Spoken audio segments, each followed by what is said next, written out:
Kami merasa kasih setiamu begitu besar kepada kami Tuhan. Kami yang seringkali mempermalukan namamu, kami yang seringkali mengecewakanmu, kami yang seringkali melakukan tindakan-tindakan yang tidak berkenan di hadapanmu. Engkau masih mengasihi kami dengan begitu setia. Ketika kami mau datang kepadamu, mau mengakui segala dosa-dosa kami, Engkau dengan setia menerima kami kembali, mengampuni kami kembali.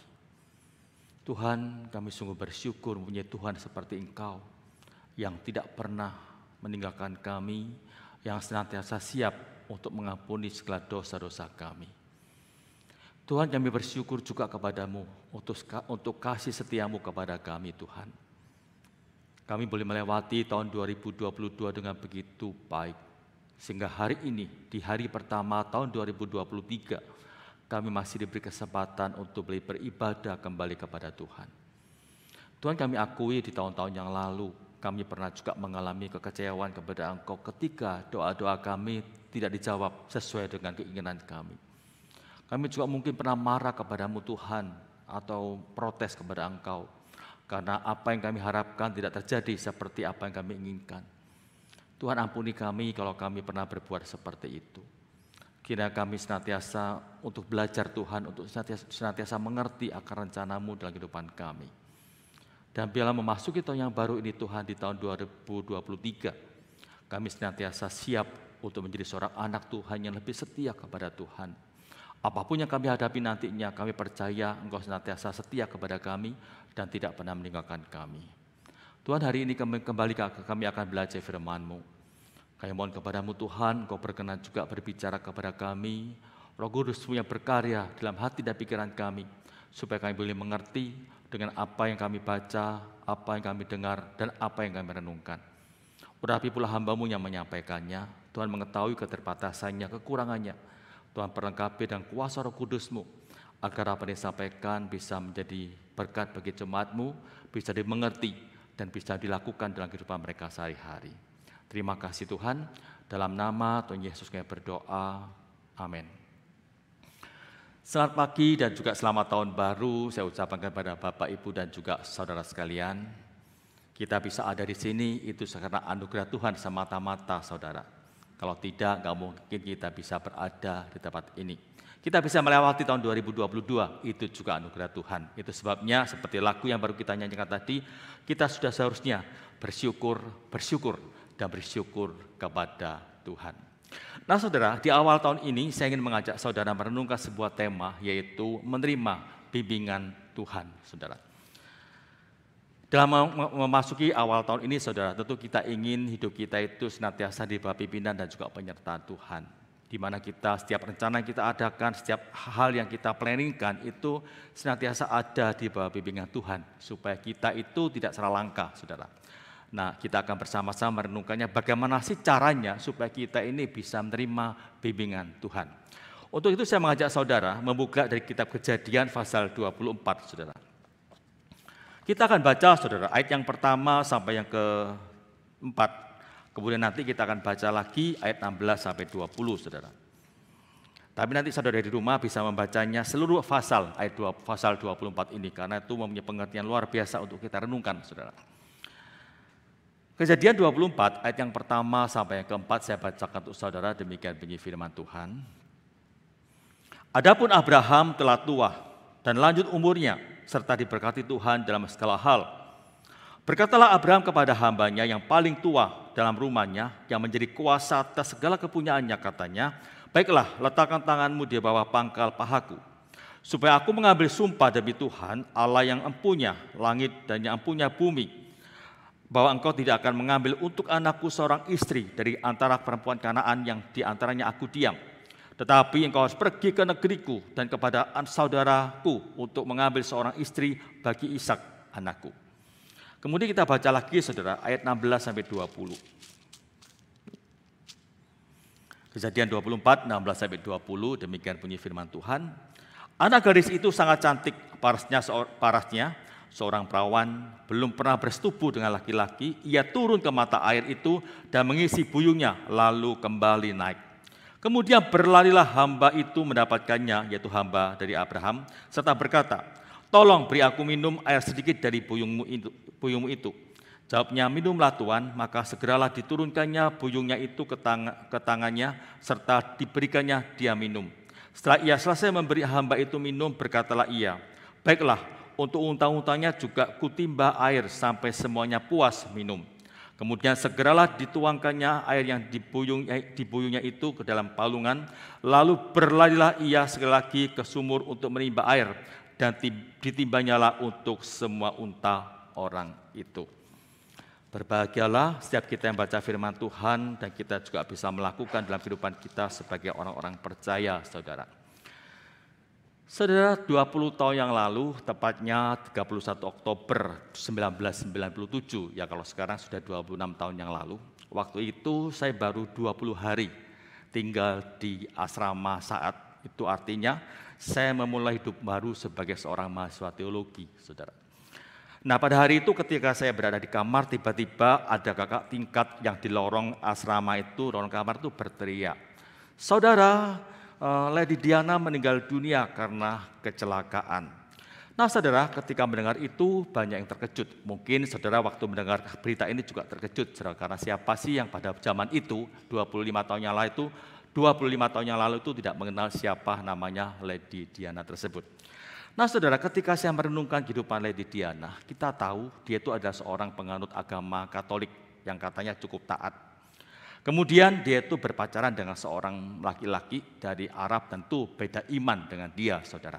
Nah, pertanyaannya, saudara, apakah pada waktu itu Lady Diana sebagai penganut Katolik yang mengenal siapa Tuhan yang dia sembah, waktu dia berpacaran dengan Pangeran Dodi Al-Fayed, bahkan sudah merencanakan sebuah pernikahan, apakah pada waktu itu dia sudah meminta bimbingan dari Tuhan? Jadi waktu dia merencanakan semuanya itu, apakah dia sudah meminta bimbingan dari Tuhan, saudara? Dan pertanyaan kedua, apakah dia sudah menerima bimbingan dari Tuhan? Saya ulang ya, apakah dia itu meminta bimbingan dari Tuhan, dan apakah dia sudah menerima bimbingan dari Tuhan? Saudara, setiap orang itu bisa meminta bimbingan dari Tuhan, tetapi tidak semua orang itu bisa menerima bimbingan dari Tuhan. Ya. Kita, saya dan juga saudara itu bisa minta setiap saat, minta Tuhan bimbing aku dalam menentukan hal ini dan hal itu. Tetapi saudara, tidak setiap orang, baik saya dan juga saudara, yang bisa menerima bimbingan dari Tuhan. Dan untuk bisa menerima bimbingan dari Tuhan itu, saudara, itu ada syaratnya. Ada suatu hal yang harus, di mana kita harus bisa melakukan seperti yang Tuhan inginkan untuk kita lakukan, saudara. Apa kira-kira, saudara? Nah, untuk hal ini kita belajar dari Abraham dan juga hambanya. Bagaimana kita bisa menerima bimbingan dari Tuhan dalam kehidupan kita sebagai orang-orang percaya, saudara. Yang pertama, saudara, kita boleh belajar di sini, yaitu sepanjang hidup kita itu harus hidup takut akan Tuhan. Ya, kalau kita ingin menerima bimbingan dari Tuhan, maka sepanjang hidup kita itu harus takut akan Tuhan. Bukan cuma sesaat, bukan cuma 1 tahun, enggak, tapi sepanjang hidup kita. Dari kita percaya pada Kristus sampai waktu kita meninggal dunia, maka hidup kita harus betul-betul takut kepada Tuhan. Apa sih arti takut kepada Tuhan, saudara? Takut kepada Tuhan bukan karena kita takut dihukum, bukan, tapi kita harus ada suatu sikap hormat. Kita tahu waktu kita melanggar firman Tuhan itu berarti mendukakan hati Tuhan. Waktu kita menyalahi peraturan Tuhan itu artinya kita sudah mempermalukan nama Tuhan. Maka dalam hati kita ada hati takut kepada Tuhan dengan tujuan supaya hidup kita itu selaras dengan Tuhan, saudara.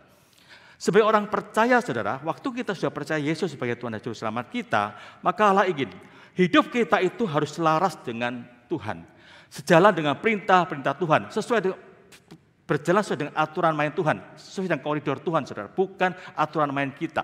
Itu harus kita baik-baik. Jadi hidup takut kepada Tuhan artinya hidup kita betul-betul selaras dengan Tuhan. Apa yang kita lakukan, apa yang kita perbuat, apa yang kita pikirkan, semuanya kembali kepada firman Tuhan. Supaya apapun yang hidup kita, apapun yang kita lakukan itu betul-betul sesuai dengan kehendak Tuhan, saudara. Kita sekarang kembali pada Abraham, saudara. Nah, ketika pada waktu itu, saudara, dia merencanakan untuk mencari seorang menantu bagi anaknya Ishak. Maka dia memanggil, saudara. Siapa yang dia panggil? Kita lihat di sini. Adapun Abraham telah tua dan lanjut umurnya. Ya, Adapun Abraham telah tua dan lanjut umurnya serta diberkati Tuhan.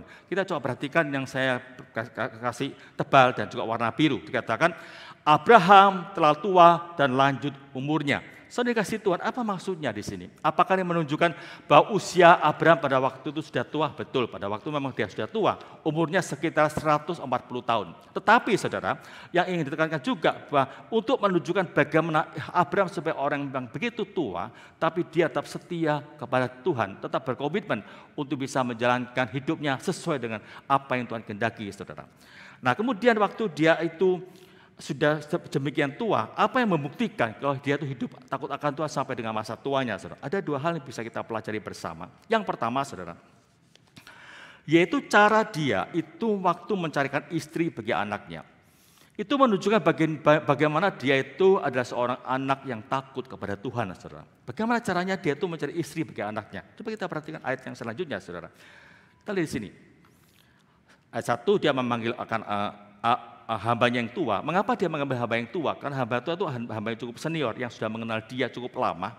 Maka Abraham tentu sudah mengenal dia dengan baik, dan hamba itu juga mengenal Abraham dengan baik juga. Itu sebabnya waktu dia mencari seorang istri bagi anaknya, maka dia mengambil seorang pembantu, seorang hamba yang cukup senior untuk bisa diutus mencari akan menantunya tersebut.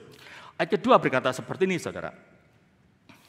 Berkatalah Abraham kepada hambanya yang paling tua dalam rumahnya. Dikatakan seperti itu, saudara, yang paling tua dalam rumahnya. Yang menjadi kuasa atas segala kepunyaannya, katanya, baiklah letakkan tanganmu di bawah pangkal pahaku. Ini suatu hal yang cukup serius, saudara. Dia panggillah seorang hamba yang cukup tua, yang cukup senior, yang sudah dia kenal dan juga mengenal dia. Kemudian dia minta supaya hambanya itu meletakkan tangannya itu di bawah pangkal paha Abraham. Apa maksudnya? Ini sebagai suatu sumpah kepada Abraham bahwa aku akan melakukan tugasku dengan penuh tanggung jawab tanpa melanggar apa yang sudah Tuhan tentukan bagi saya. Jadi kalau sekarang ini kalau kita di pengadilan, saudara, seringkali waktu kita bersumpah itu kita meletakkan tangan kita di atas Alkitab. Nah, kira-kira pengertian seperti itu. Jadi waktu orang hamba itu meletakkan tangannya di bawah pangkal paha Abraham sebagai suatu sumpah untuk menyatakan kesetiaannya, kesanggupan dia untuk mengerjakan tugas yang diberikan Abraham kepada dia. Sekarang kita lihat ayat yang ketiga, saudara. Dikatakan seperti ini. Supaya aku mengambil sumpahmu demi Tuhan, Allah yang punya langit dan yang punya bumi. Bawah, perhatikan baik-baik yang warna biru. Engkau tidak akan mengambil untuk anakku seorang istri dari antara perempuan Kanaan, yang diantaranya aku diam. Jadi syarat pertama, waktu kau mencari seorang istri bagi anakku, yang pertama, jangan cari orang Kanaan. Jangan mencari anak dari antara orang Kanaan tersebut. Tetapi, ayat 4 dikatakan, kamu harus pergi ke negeriku dan kepada sanak saudaraku untuk mengambil seorang istri bagi Ishak anakku. Jadi saudara, kamu jangan pergi ke Kanaan untuk mencari istri bagi anakku orang Kanaan, tetapi kamu pergilah ke negeriku, yaitu ke Ur Kasdim. Di sana kamu mencari akan sanak keluargaku, di sana kamu harus mencari akan istri bagi anakku yang namanya Ishak. Kita lihat, saudara, betapa hidup Abraham itu senantiasa takut akan Tuhan. Waktu dia mencari seorang istri pun gak sembarangan. Dia nggak mau tuh orang Kanaan, tapi dia tuh memilih orang yang seiman dengan dia. Nah, pertanyaan kita, apakah Abraham itu orang yang diskriminasi, saudara? Bukan, saudara. Karena ada beberapa alasan mengapa Abraham itu nggak mau mengambil menantu seorang perempuan Kanaan, saudara. Yang pertama, karena dia tahu, saudara, orang Kanaan itu adalah orang yang tidak mengenal Tuhan, yang beda dengan iman dengan dia. Nanti waktu anaknya itu sama-sama hidup serumah, itu akan mempersulit keluarga dari Ishak sendiri. Apalagi Ishak itu merupakan keturunan nanti yang akan menjadi bapak segala bangsa, di mana dijanjikan Allah kepada Abraham. Nantinya dia itu akan mempunyai keturunan sebanyak pasir di lautan dan bintang di langit. Itu artinya dia harus bisa mencari seorang istri, seorang menantu yang betul-betul takut kepada Tuhan, supaya nanti rencana Tuhan bisa berjalan dengan baik. Itu yang ada dalam pikiran Abraham pada waktu itu.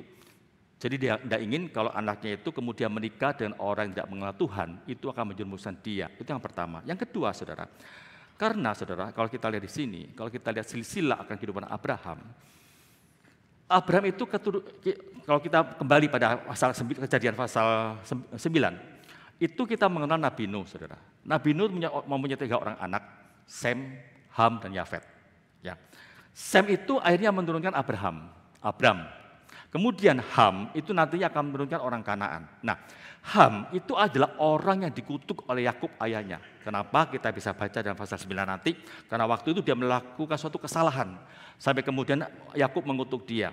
Nah, jadi Ham itu adalah orang Ham yang menurunkan orang Kanaan itu adalah orang yang ada di bawah kutuk. Jadi Abraham berpikir, nggak mungkin lah.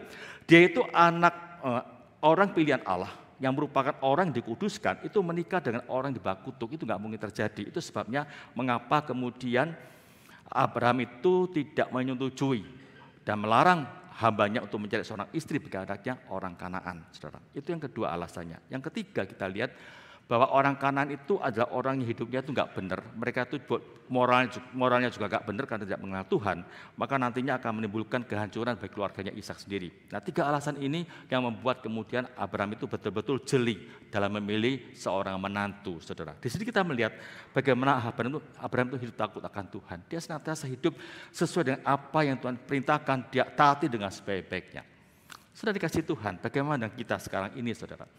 Kita ada orang-orang ingin mendapat bimbingan Tuhan, mendapat berkat dari Tuhan, tapi seringkali hidup kita itu tidak berkenan di hadapan Tuhan. Kita seringkali hidup tidak takut kepada Tuhan, kita melakukan ini itu yang melanggar perintah Tuhan. Bahkan kadang-kadang kita pun terabas saja ketika mencari pasangan, tidak seiman pun tidak apa-apa.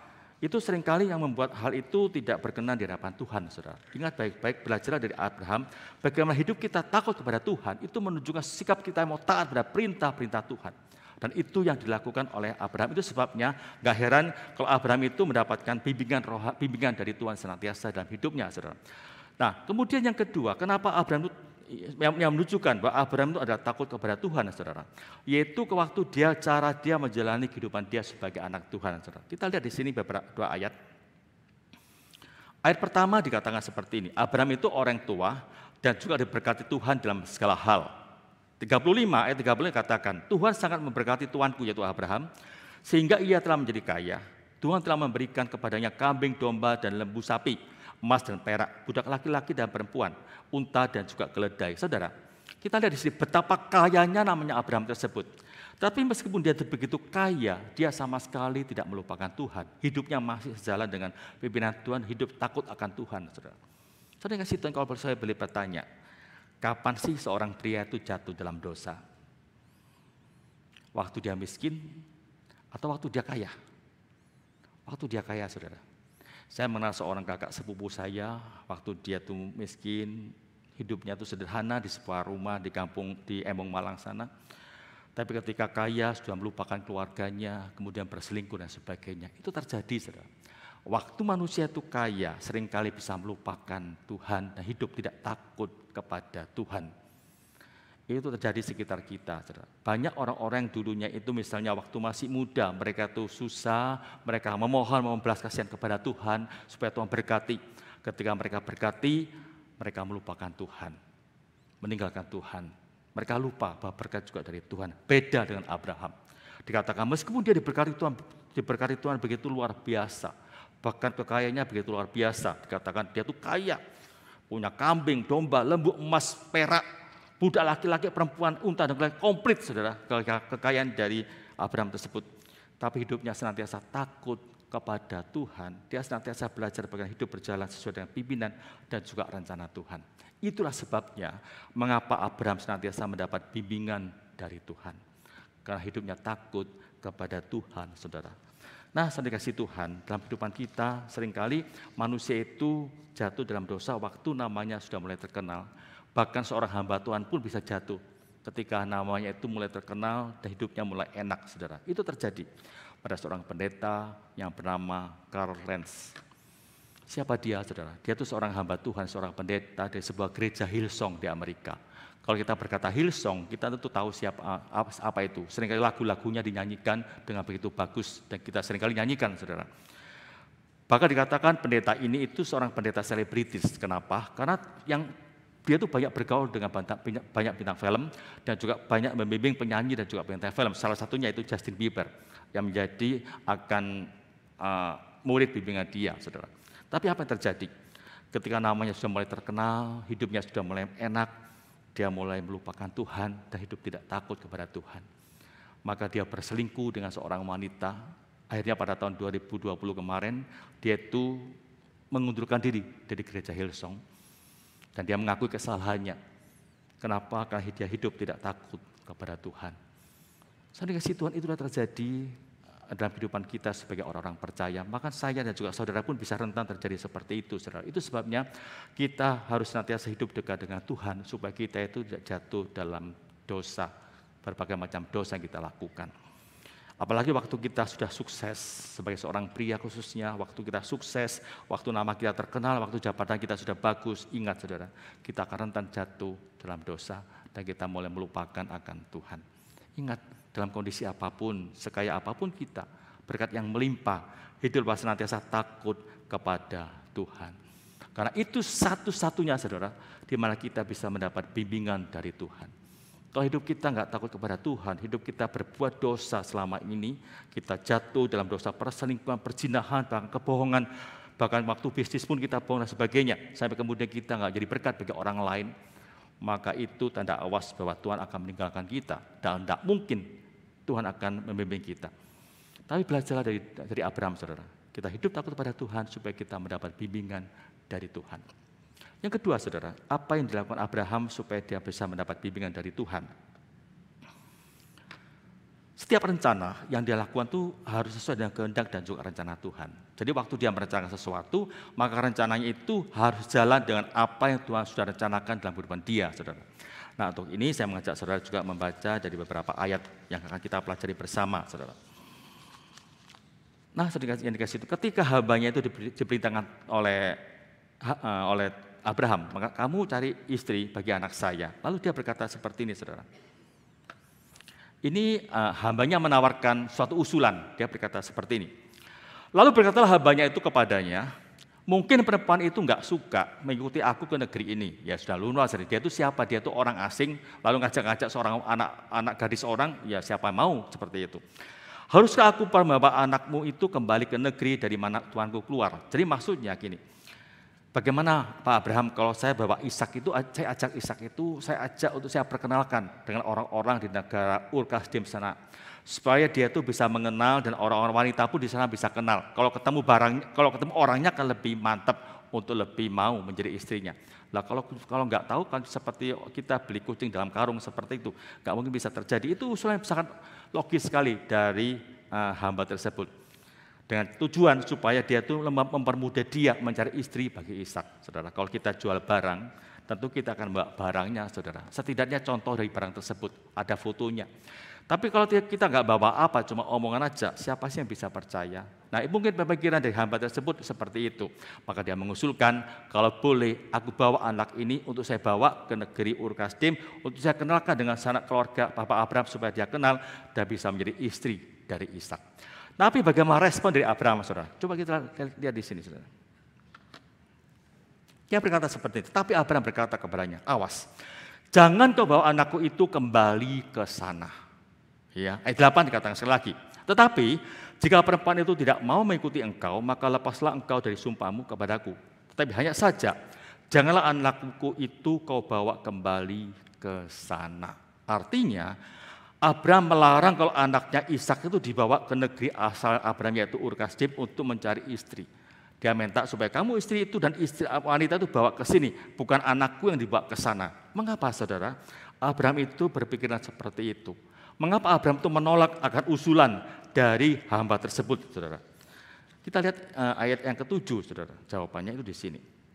Dia mengatakan seperti ini, jangan bawa anak itu ke negeri asalku.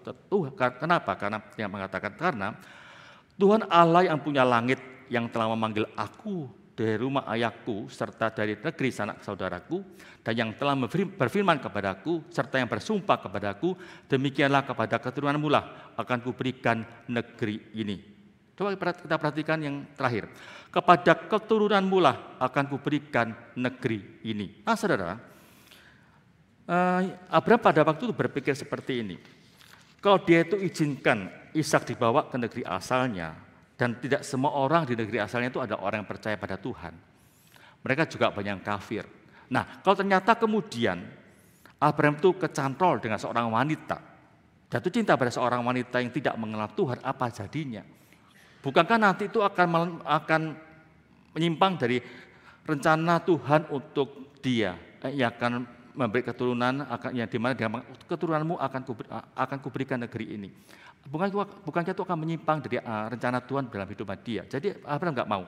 Kenapa? Karena waktu dia berpikir seperti itu, nanti kalau sampai Abraham itu Ishak menikah dengan wanita di sana, kemudian dia nggak mau kembali dan akhirnya kemudian meninggalkan Tuhan, buyarlah rencana Tuhan untuk apa yang menjadi rencana Tuhan dalam hidup dia, maka dia nggak mau. Dia mengatakan, kamu harus membawa wanita itu datang ke sini untuk menjadi istri anakku. Itu titik, jangan ditawar lagi. Nah, saudara kasih Tuhan, kita lihat di sini betapa Abraham itu senantiasa berjalan. Waktu dia merencanakan sesuatu, dia itu senantiasa melihat apa rencana Tuhan dalam kehidupan dia. Kalau rencana itu seandainya nggak selaras dengan rencana Tuhan, maka dia nggak melakukannya. Tapi kalau dia itu selaras, dia akan lakukan. Waktu usulan dari hamba tersebut kelihatannya bagus, baik, masuk akal. Tapi bagi Abraham enggak, karena itu bisa menggagalkan rencana Tuhan untuk menjadikan dia bapak dari segala bangsa. Makanya dia menolak hal tersebut karena itu tidak sesuai dengan rencana Tuhan yang diberikan kepada dia, saudara. Di sini kita lihat, saudara, Abraham begitu taat kepada Tuhan, apapun yang dilakukan, dia senantiasa mau melakukan asal sesuai dengan rencana Tuhan. Nah, saudara yang kasih Tuhan, bagaimana dengan kita sekarang ini? Untuk gampangnya, saudara, waktu Allah memilih kita sebagai orang percaya, Allah mempunyai rencana dalam kehidupan kita, di mana kita ingin supaya kita itu bisa menjadi terang dan garam bagi dunia di mana kita berada.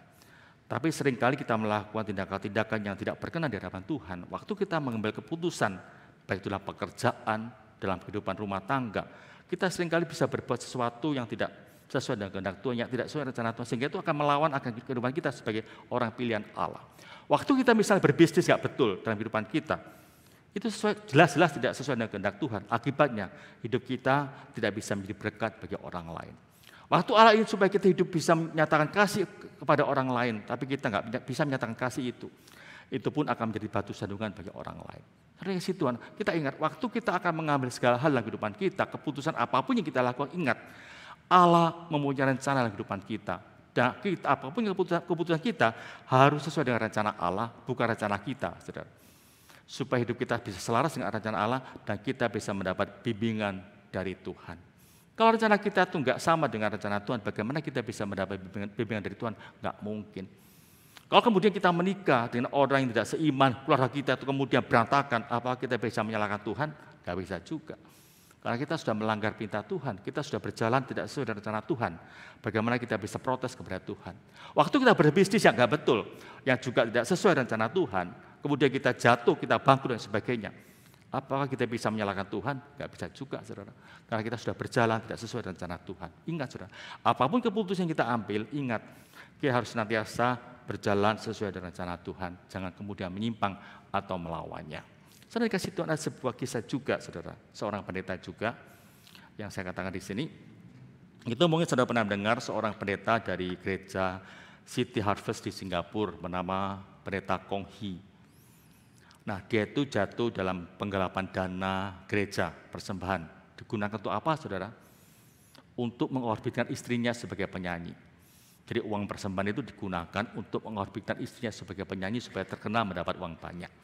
Nah, pertanyaan kita sekarang, saudara, apakah yang waktu pendeta Kong Hee ini mengambil keputusan untuk mengeluarkan dana gereja untuk kepentingan istrinya, apakah dia nggak berpikir bahwa apa yang dilakukan ini tidak selaras dengan rencana Tuhan?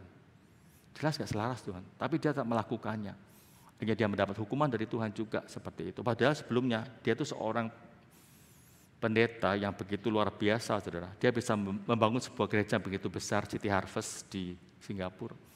Bahkan dikatakan hampir 20 tahun, puluhan tahun dia mengembalakan di gereja ini. Tapi dia jatuh dalam dosa. Karena waktu dia mengambil keputusan, tidak sesuai dengan rencana Tuhan, tapi sesuai rencana dia.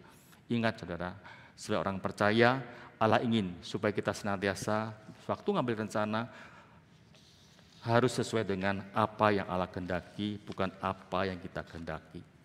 Supaya kita bisa mendapat bimbingan dari Tuhan. Di awal tahun ini tentu banyak rencana kita perencanakan, yang kita planningkan.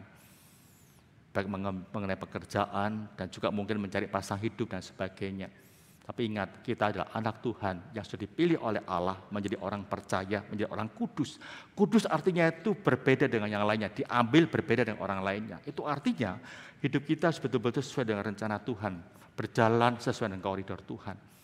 Jadi waktu kita mengambil keputusan, pergumulkan dengan baik-baik, apakah itu sesuai rencana Tuhan atau tidak. Kalau tidak, jangan dilakukan, karena itu akan mendatangkan celaka bagi kita sendiri, saudara. Yang ketiga, saudara, apa yang membuktikan bagaimana kita bisa hidup dalam bimbingan Tuhan, menerima bimbingan Tuhan. Kita belajar dari hamba dari Abraham, saudara. Yaitu setiap keinginan atau rencana kita harus dikumpulkan di dalam doa-doa kita, saudara. Nah, saudara kasih Tuhan, coba saya bacakan ayat ke-12, katakan seperti ini. Lalu berkatalah ia, yaitu hamba Abraham tersebut, Tuhan, Allah Tuanku Abraham. Perhatikan baik-baik, saudara. Waktu dia berdoa, dia langsung berkata, Tuhan, buatlah kiranya tercapai tujuanku. Enggak. Tapi dia mengatakan, Tuhan, Allahku, Tuanku Abraham. Mengapa dia harus menyebut Allah, Tuanku Abraham? Karena dia tahu, Tuhan yang disembah oleh Abraham itu adalah Tuhan yang hidup.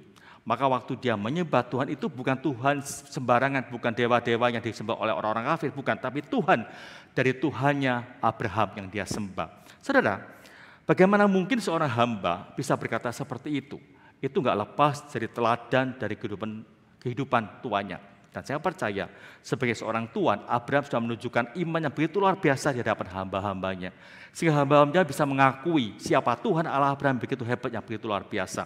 Bahkan mungkin karena hamba ini sudah cukup lama ikut ikut Abraham, dari kata hamba yang cukup tua, maka mungkin dia juga sudah pernah mendengar dan menyaksikan bagaimana Abraham mengajak Ishak ke atas gunung untuk dipersembahkan kepada Tuhan. Imannya yang luar biasa. Dan itu yang dilihat oleh hamba tersebut. Dan itu sebabnya waktu dia berdoa dengan satu tujuan yang pasti, dengan Tuhan yang pasti. Siapa? Yaitu Tuhan Allah Tuanku Abraham. Teladan seorang Tuhan yang begitu luar biasa sehingga hambanya bisa mengakui siapa Tuhan dari tuannya, siapa Tuhan yang disembah oleh tuannya. Saudara, kalau kita kembali pada kehidupan kita sebagai orang-orang percaya, waktu kita ada di gereja, ada cleaning service, ada satpam. Waktu kita ada di rumah, mungkin ada asisten rumah tangga. Waktu kita ada di perusahaan, ada juga cleaning service, satpam dan sebagainya. Pertanyaan kita, apakah hidup kita itu bisa menjadi teladan bagi mereka?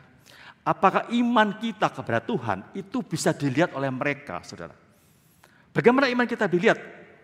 Dalam Yakobus mengatakan dengan perbuatan kita. Iman tanpa perbuatan itu mati. Maka dengan perbuatan kita, gimana kita bisa menyatakan kasih kita, perhatian kita, kepedulian kita kepada orang lain di sekitar kita. Satpam, karyawan, cleaning service, bagaimana hidup kita di hadapan mereka. Kalau kita tidak bisa menunjukkan iman kita dengan perbuatan kita, saudara, bagaimana mereka bisa mengatakan Tuhan, Allah, Tuanku. Gak mungkin, saudara. Tapi Abraham bisa menunjukkan suatu sikap yang luar biasa sebagai anak Tuhan, imannya luar biasa, sehingga pembantunya pun bisa mengatakan Tuhan, Allahku, Tuanku, Abraham. Lalu dia berdoa, saudara, seperti ini. Buatlah kiranya tercapai tujuanku pada hari ini. Tunjukkanlah kasih setiamu kepadaku, Tuanku Abraham. Jadi dia mohon kepada Tuhan, waktu dia sampai di Ur Kasdim, waktu dia mungkin melihat gadis-gadis begitu banyak di kota itu, dia mulai bingung, Tuhan siapa sih yang mau menjadi istri dari anakku ini? Dia berdoa, Tuhan tolong supaya tujuanku tercapai hari ini. Tunjukkan kepadaku siapa sih gadis yang akan Tuhan jodohkan dengan anak Tuhan saya namanya Ishak tersebut. Kemudian ayat 13 sekarang dikatakan seperti ini. Di sini aku berdiri dekat mata air dan anak-anak perempuan penduduk kota ini datang keluar untuk menimba air. Lihat, anak-anak perempuan itu artinya banyak perempuan, saudara. Logis kalau hamba Tuhan itu, hamba Abraham bingung mencari siapa yang menjadi pilihan untuk menantu tuannya atau istri dari tuan mudanya, saudara. Nah, kemudian ayat selanjutnya kita lihat, saudara. Dalam doanya dia berkata seperti ini. Kiranya terjadilah begini Tuhan. Anak gadis, kepada siapa aku berkata, tolong miringkan buyungmu itu supaya aku minum. Yang menjawab, minumlah dan unta-untamu juga akan kuberi minum. Idealah kiranya yang kau tentukan bagi hambamu, Ishak. Jadi dia ngomong seperti ini, dia minta tanda, saudara. Tuhan, nanti kalau saya minta minum, kemudian ada seorang gadis yang menawarkan minuman kepada saya. Itu artinya, gadis itulah yang Tuhan tentukan untuk menjadi istri dari tuan mudaku, yaitu Ishak. Lalu apa yang terjadi, saudara? Apa yang menjadi doa itu kemudian tergenapi kalau kita lihat berikutnya, di mana kalau kita baca tadi ayat 16 sampai 20, betul-betul menunjukkan suatu sikap yang luar biasa dari seorang Ribka, seorang gadis tersebut. Dia datang, kemudian dia bisa memberi minum kepada hamba tersebut. Bukan cuma itu, dia juga memberi minum pada unta-untanya yang dibawa oleh hamba Abraham tersebut. Kemudian dengan yakin dia mengatakan, ini adalah calon istri dari Tuan mudaku. Doa yang dia panjatkan digenapi oleh Tuhan. Waktu dia menghadapi pergumulan, waktu dia bingung memilih siapa, dia bergumul dalam doa. Mengapa dia bisa berdoa? Dia belajar dari Abraham. Segala sesuatu dikumpulkan dalam doa, bukan atas kekuatan hikmat dia sendiri, tapi dia minta pimpinan dan juga pertolongan dari Tuhan, saudara. Itulah yang dilakukan oleh hamba Abraham, yang begitu luar biasa, saudara. Nah, saudara, kalau kita perhatikan doa ini, itu ada beberapa kriteria yang ingin disampaikan kepada Tuhan akan calon istri dari tuan mudanya tersebut, saudara. Apa itu, saudara? Yang pertama, gadis itu harus ramah, baik hati, suka menolong. Tergenapi, waktu dia minta air, langsung Ribka itu ngasih air.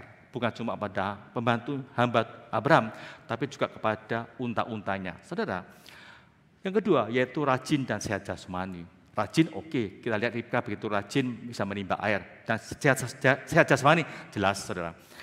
Apa buktinya? Saudara, pada waktu itu hamba Abraham tersebut membawa 10 unta, 10 ekor unta. Unta itu kalau minum itu banyak sekali, saudara. Karena dia tuh punya tangki air dalam tubuhnya, makanya dia tuh bisa tahan di padang gurun. Karena dia tuh punya persediaan air dalam tubuhnya untuk bisa membasahi tubuhnya.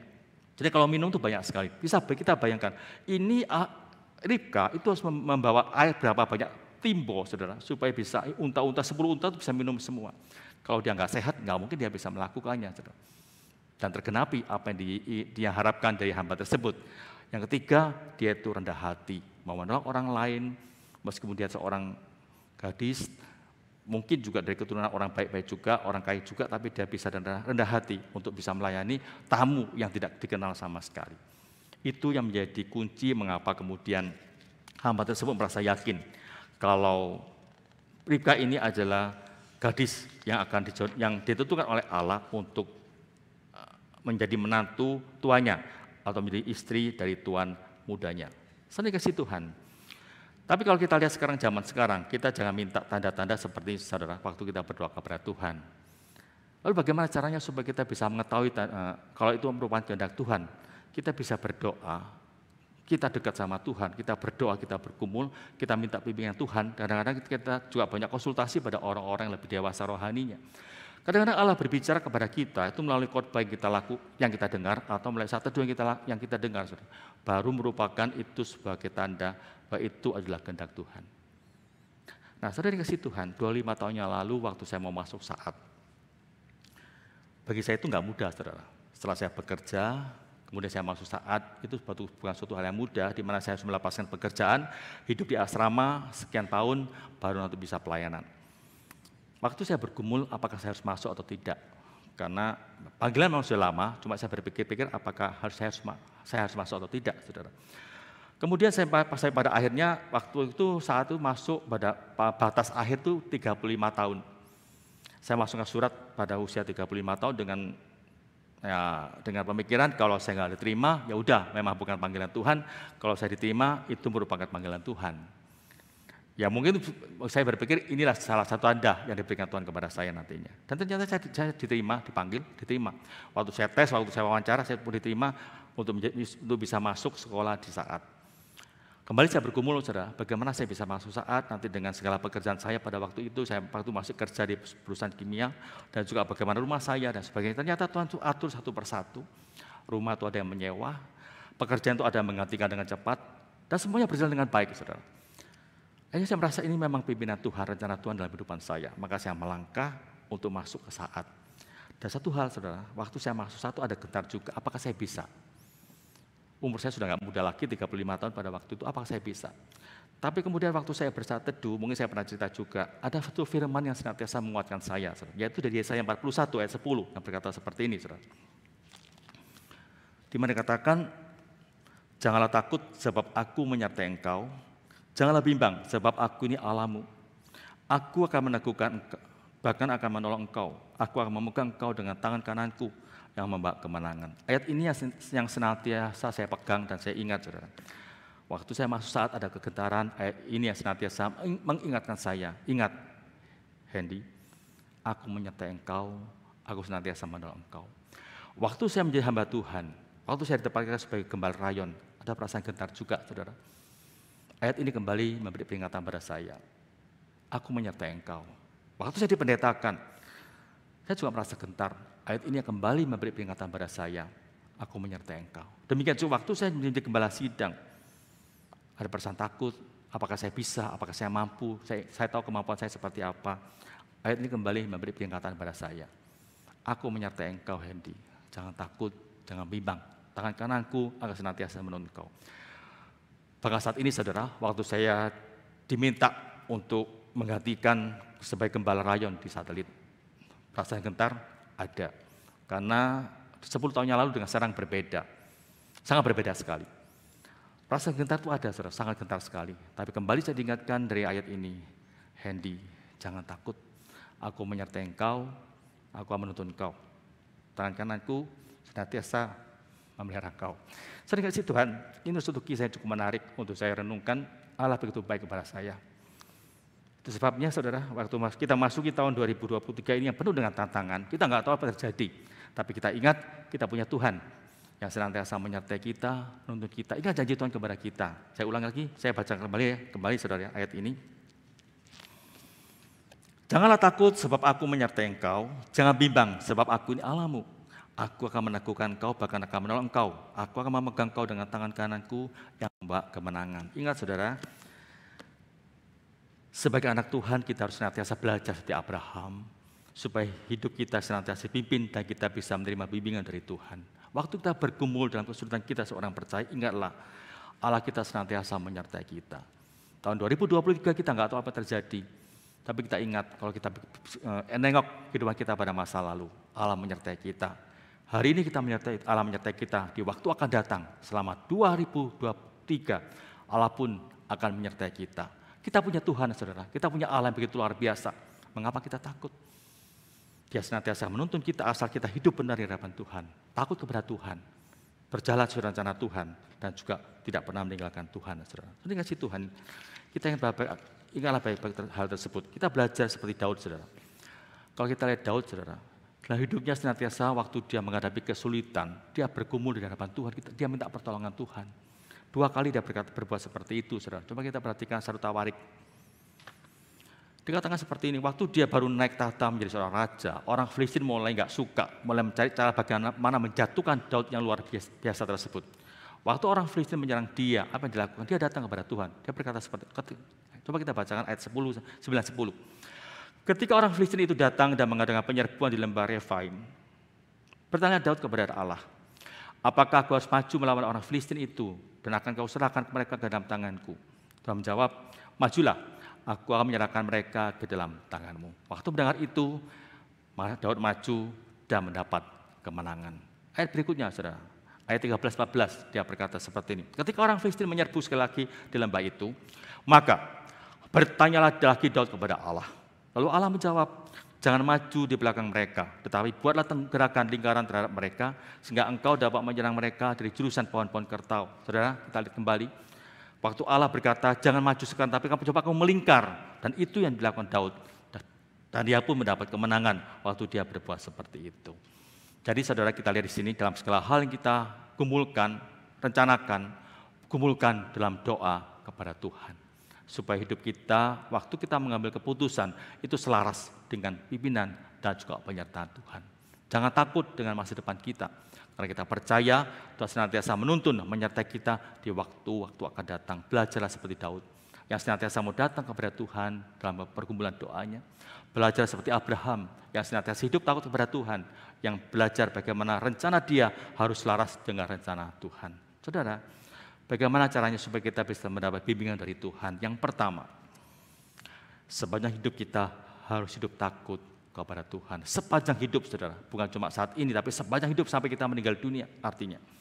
Kemudian setiap rencana harus sesuai dengan kehendak Tuhan, rencana Tuhan. Caranya bagaimana? Yaitu kita senantiasa mengumpulkan dalam doa-doa kita, supaya kita tidak salah langkah dalam mengambil keputusan yang kita ambil. Tahun 2023 baru kita masuki hari pertama. Artinya masih ada 364 hari yang kita lewati. Apa yang terjadi kita nggak tahu. Lebih baik, lebih buruk kita nggak tahu. Tapi ingat, kita punya Tuhan yang senantiasa menyertai kita, yang tidak pernah meninggalkan kita. Itu sebabnya kita jangan pernah lepas dari Tuhan. Datang kepada Tuhan, hiduplah takut akan Tuhan, berjalan sesuai rencana Tuhan, berjalan sesuai rencana Tuhan, dan juga gumulkan setiap rencana yang kita adakan, yang kita pikirkan tahun 2023 ini. Minta Tuhan pimpin supaya rencana kita itu enggak sampai menyimpang dari kehendak Tuhan. Mari kita berdoa, saudara. Tuhan, kami sungguh bersyukur kepadamu atas firman-Mu yang boleh kami renungkan pada pagi hari ini. Bila kami boleh belajar, Tuhan, bagaimana kami boleh melangkah bersama Engkau memasuki tahun 2023 ini. Sebagai manusia yang penuh dengan kelemahan, kami rindu Tuhan mendapat bimbingan-Mu ketika kami mengambil keputusan, ketika kami berjalan di tahun 2023 ini. Itu sebabnya biarlah kami belajar dari Abraham, membantu Abraham dan juga Daud, supaya kami bisa hidup dalam bimbingan-Mu, di mana kami akan hidup takut kepada Engkau Tuhan. Kami juga hidup bagaimana cara kami hidup berjalan sesuai rencana Tuhan. Dan juga kami hidup berkumpul dalam doa-doa kami supaya rencana kami tidak menyimpang dari kehendak Tuhan. Tuhan, terima kasih untuk firman-Mu ini yang kembali memberi peringatan kepada kami. Biarlah kami sebagai orang percaya, kami ada suatu iman yang teguh memasuki tahun 2023 yang penuh dengan tantangan ini. Terima kasih Tuhan. Dalam nama Tuhan Yesusnya berdoa. Amin. Bapak Ibu, kita bersyukur kepada Tuhan kalau di hari pertama tahun 2023 ini di samping kita bisa beribadah kepadanya, memuji namanya, dan kita juga diberi kesempatan pula untuk menerima roti dan anggur perjamuan. Kita diberi kesempatan untuk duduk semeja berjamuan dengan Tuhan, saudara, pada hari ini. Nah, saudara, bagi Bapak Ibu dan juga saudara yang sudah terima baptis dewasa dan juga sidi, silakan untuk menerima roti dan anggur perjamuan. Bagi yang belum, bagi yang masih baptis anak, jangan menerimanya. Dan bagi Bapak Ibu yang sudah mempersiapkan hati dengan baik selama beberapa minggu ini, maka silakan untuk mengikuti sakramen perjamuan kudus, saudara. Sering kasih Tuhan, kita kembali diingatkan, perjamuan kudus bukan suatu rutinitas, saudara, tapi suatu hal yang harus kita betul ingat baik, suatu sakramen yang harus kita ingat baik-baik. Waktu kita menerima roti dan anggur perjamuan, itu kembali kita diingatkan betapa luar biasanya kasih Tuhan kepada kita. Kalau Tuhan tidak mengasihi kita, apa jadinya kita? Kita hidup dalam dosa, kita masuk dalam neraka, itulah yang terjadi. Kalau Allah tidak menyatakan kasih-Nya, mati di atas kayu salib, apa kita masih bisa hidup seperti sekarang? Tidak. Kita masih menjadi hamba-hamba dosa, hamba-hamba iblis. Tapi sekarang melalui darah Kristus kita dipersatukan lagi dan kita dibebaskan dari murka Allah, dan kita sekarang menjadi hamba-hamba Allah, menjadi anak-anak Tuhan. Luar biasa, saudara. Yang berikutnya kita juga bersyukur kalau hidup kita ada pengharapan. Dalam dunia ini cukup singkat, saudara. Mungkin kita hidup cuma 60 tahun, 70 tahun, sampai 80 tahun. Setelah itu kita kemana? Bagi yang percaya Kristus, ada pengharapan. Rumah Bapa yang menanti kita, itulah yang menjadi pengharapan kita, saudara. Kita bersyukur kepada Tuhan kalau kita boleh mengenal siapa Tuhan kita dan Juru Selamat kita. Bagi Bapak Ibu yang belum terima roti dan anggur perjamuan, silakan angkat tangan. Nanti akan diberikan oleh petugas. Dan saya persilakan juga petugas meja untuk bisa maju ke depan untuk bisa mempersiapkannya.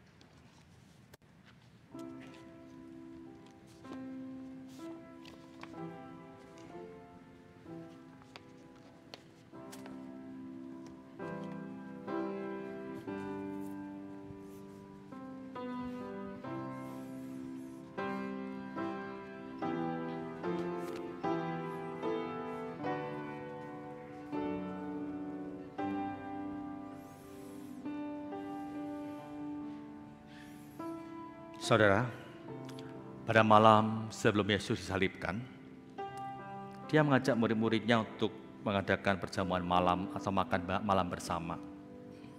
Di mana pada hari itu bangsa Israel bersuka cita merayakan suatu hari yang luar biasa bagi mereka, yaitu hari Paskah.